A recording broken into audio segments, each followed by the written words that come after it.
Everybody's been waiting so long for this controller. People might have even been waiting longer for this one than the GameSir G7 Pro.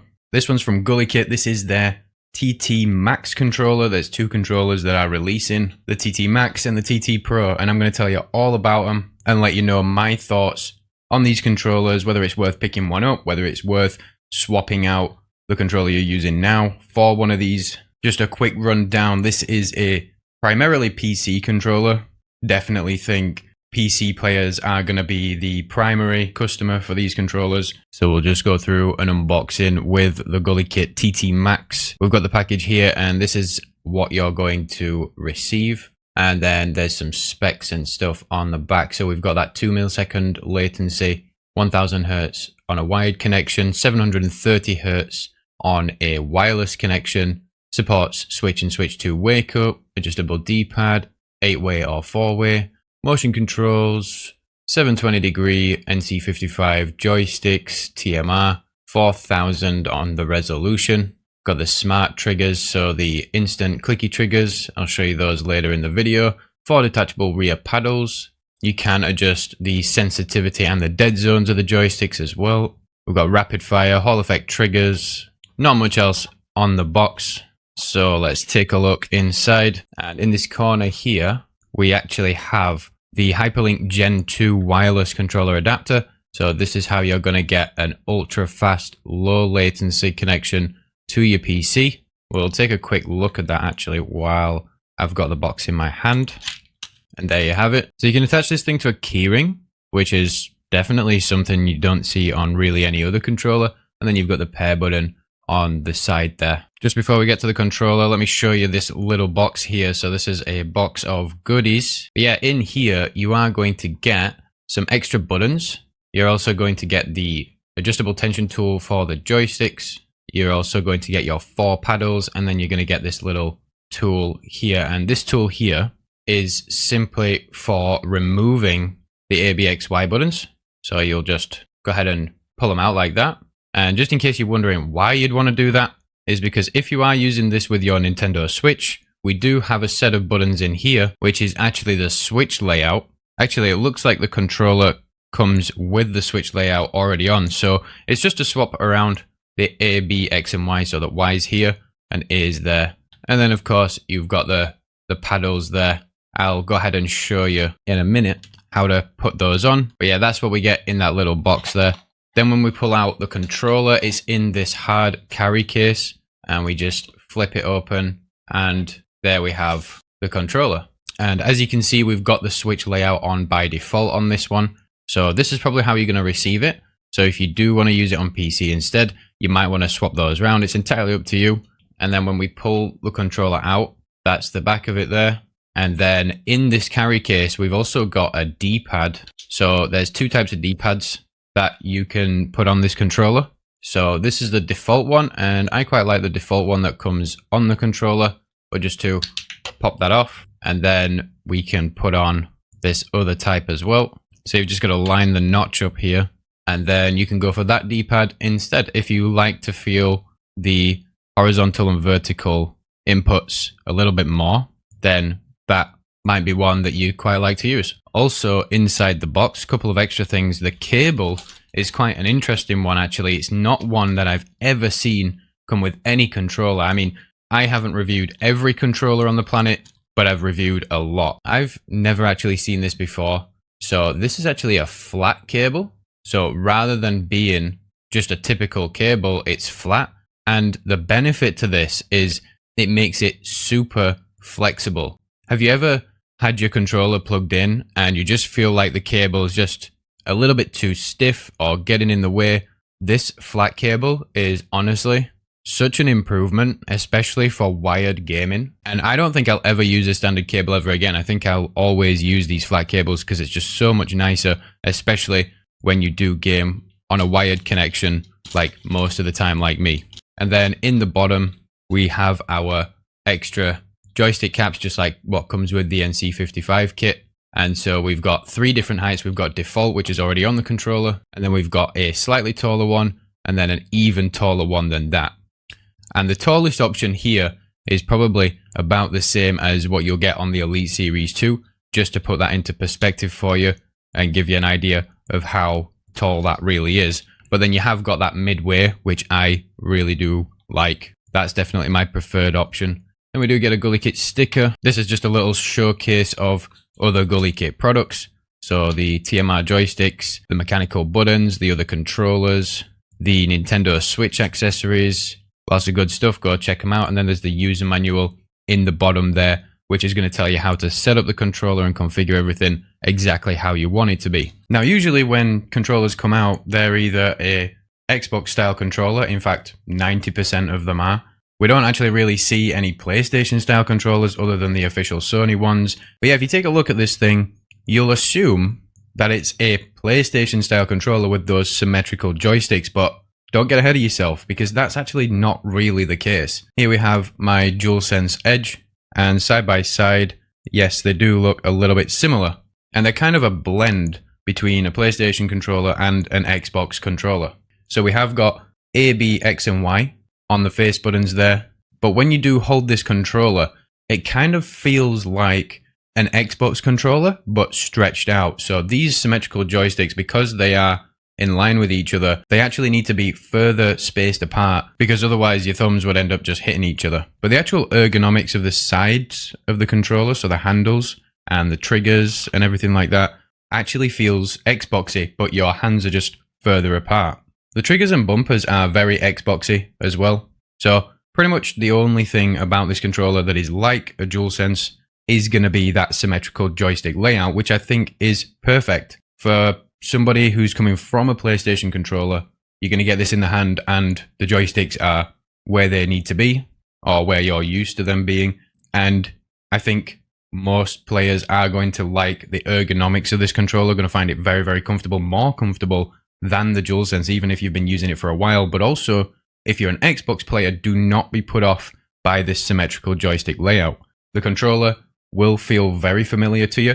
The only thing that's different is this left thumb of yours is going to move, obviously, from where this D-pad is up at the top, down here.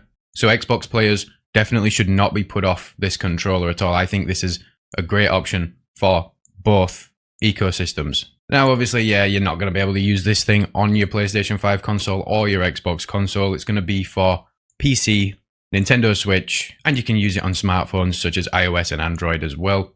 Around the back, we have got room for 4 paddles on here. I've just got 2 because I only use 2. But if you want to use 4, this is very, very similar to the Elite Series 2 layout. So very similar paddle style, and also the way that they actually attach to the controller, they are removable, is very similar to both the DualSense Edge and the Elite Series 2. So let's walk through a few features, and I'll start putting a picture together for you on why this controller is going to be a good option for you in 2026. So this controller is packed with features. It does not have a dedicated app or desktop software for setting this thing up. Everything's done on board on the controller, which is a good thing. It's really nice not having to install some software on your PC that's usually got a couple of bugs in it and things like that. So it's really nice and simplistic. Everything can be done on the controller and everything's stored on the controller as well. But it's a case of using the manual and working out the button sequences for changing certain settings. But usually when you get this thing set up, you'll spend about 20 minutes going through everything, getting it how you want it to be. And then you'll probably never have to really change anything ever again. I am going to do a separate guide on how I've got mine set up. That's going to be in a separate video coming later. We've got TMR joysticks in this thing. In a previous video, I've already covered Hall effect, potentiometers, so Alps joysticks. I've even covered capacitive joysticks, and these TMRs, honestly, are my favorite. They absolutely are. They're high resolution, they're quick, they're snappy, they're smooth. Now, the added benefit with this one is they do have adjustable tension. So you can pop the joystick cap off and adjust the tension. It's got 720 degrees. So these are the NC55s. So GuliKit do actually sell these joysticks separately that you can put in your DualSense controller or in your Xbox controller. So if you don't want the full controller and you just want the joysticks, they sell those, and any competent electronics repair guy can install these things. I've got videos on the channel of me installing these in other controllers as well if you want to go check that out. But yeah, also it does come with some different height joystick caps as well. And as you can see, I have got a longer one on the right hand side here, as I normally do. If the option's available, I'll always use that on a controller, and I really like how this is set up. We have got membrane buttons as the face buttons, and also the D-pad is membrane as well. So we don't have like tactile clicky micro switches on this controller, but it's not too much to grumble about really. The face buttons feel quite snappy and nice, and the actuation is quiet, which is going to be a bonus for a lot of people. The D-pad is nearly silent as well. However, I am not the biggest fan of this D-pad, if I'm going to be totally honest. I mean, that is the whole point of these reviews. Bear in mind, they are just my personal opinions on my style of gaming and just what I'm used to. So take it with a pinch of salt. The D-pad is not my favorite, I'll be honest, but it works. It functions well. It's quiet. Looks pretty cool as well. We have got that floating D-pad, and it does come with an extra D-pad, so if you don't like this style, then there is another one that comes in the box that you can very quickly swap it out for. We have got Hall Effect analog triggers, which are super smooth. Got some really nice dampening on there. Honestly, great triggers, can't complain at all. And we've got these little switches on the back to turn them into clicky instant triggers. So these are a micro switch now, once you flick this switch on the back. The bumpers are really nice actuation pressure. You can press these either right on the very edge or right on the inside edge, and they feel great, honestly. Bumpers can only be so good on a controller, and no complaints here whatsoever. USB-C for charging and for a wired connection, but something very special about these GuliKit controllers is their Bluetooth connectivity. So this controller, just like the ES Pro, does have extremely low latency Bluetooth connectivity. Bluetooth should have really died out by now because of its very high latency. It's okay in a lot of applications, but where the speed of an input matters, it is not good enough. But on this controller, it is. We don't have a headphone jack on this controller, but again, if you're using it on your Switch or PC, not really necessary. Some PC controllers do come with headphone jacks. I just think, yeah, it's nice that they're there, but they never really get used. On a PC, it's much better to be using your alternate sound device. So I've got my own audio mixer, which produces a much better audio quality compared to anything that's going to come out of a controller. The build quality on these things, just like the ES Pro, is phenomenal. I love the build quality on these things. They feel solid. Everything fits together super nice. And I just love this little touch that they do with the screws on the back. So there's holes for the screws where the controller kind of bolts together, but then they just finish it off with these little rubbery caps so that you can't see the screw head and so you can't feel the hole, and you have to remove these to get to the screw. And I just love little touches like that. It really does put the icing on the cake when small attention to detail is applied like that. One thing that all players are going to have to get used to are the buttons in the middle of the controller and their layout. So there is a home button, but it's slightly to the right here. And then the start and select are the buttons at the top here, but we've got a minus and a plus, which is fine for Nintendo Switch, but can be a little bit confusing for PC players. We've then got other buttons for the settings of the controller and setting things up like that. On the top of the controller, we've got a couple of things. So we have got a battery indicator, so you can check how much battery life is left on the controller, so you can be prepared. Obviously, if you're using it wirelessly, you can have a bit of preparation for when the battery is going to be getting low, know when to plug it in and charge it and all that good stuff. We've also got another option at the top here which tells you which mode the controller's in. So we've got iOS, Android, Windows and Switch, and you can just tap that button and switch them over on the fly. And you can have different profiles for each one as well. Not really much RGB going on here. We've got some LED rings around the friction rings of the joysticks. Friction rings are actually really smooth as well. We've got metal rings on the neck of the joysticks just to add to that extra, number one, durability, and also just feels hella smooth. And then we've got the logo in the top that lights up there. That's not a button, it's just a light. The controller's a really nice weight as well. It is very similar to a standard DualSense, not the DualSense Edge. The DualSense Edge is quite a heavy controller. This one's definitely lighter, and the weight just feels a lot more balanced as well. The thing about the DualSense Edge is it feels very top heavy, which I'm not a big fan of, and I think a lot of people aren't either. But this one's very balanced. The weight of the controller is just very evenly spread around the controller, so you're not going to feel like it's too heavy on the top or too heavy on the handles. And it's a really nice weight as well. Comfortable, good ergonomics, nice weight. I've been using this controller on PC for about 3 months now. But yeah, I've been dominating some lobbies on Black Ops 7 with this thing, and honestly, it is my absolute go-to controller for most things, to be honest. You can use this not just for FPS gaming, which I think is absolutely perfect for, but also any type of genre of gaming. It's got all the paddles that you'll need. The option for analog triggers as well as the instant triggers is just simply an added bonus. The battery life on this thing's been really good as well. I think the battery even lasted longer on this for me than they actually claim that it lasts. And this is quite a rare thing. I do have a couple of criticizing comments about the controller, as I do with pretty much any controller. Just a couple of things that you should be aware of before buying one of these, just so that you're aware. But I will say this now, they're not really things that I think should stop you from buying the controller. Like I said, this is my go-to controller. I'll be using it in my live streams. I'm going to be creating a few extra videos covering things. But yeah, stick around for a couple of things that you need to bear in mind. Starting with the package inside the box. Better for the environment, they've included this hard carry case, which is great.